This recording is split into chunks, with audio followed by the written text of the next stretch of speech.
আমার লঙ্কার গাছ এতগুলো গাছ তুলে ফেলে দিল, আমরা তো কেউ দেখি নাই।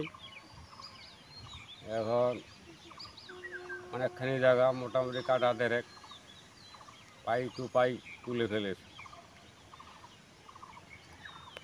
মোটামুটি আইডিয়া কত টাকা খরচা মানে লস হতে পারে এর মধ্যে? এখন তো মোটামুটি এটির মধ্যে যে লঙ্কা পরিমাণে ধরা শুরু করেছে, তো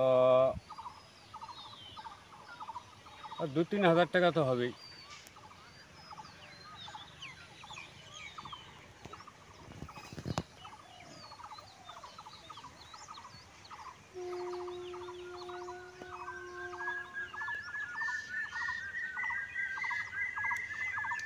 এ কি রাত্রের অন্ধকারে না? আর রাত্রে অন্ধকারে কেউ দেখে না তাহলে লোকজন? কেউ দেখেনি। এমনকি আগে আর কোনোদিন হয়েছিল কি? না, এইরকম কোনো সময় আর হয়নি।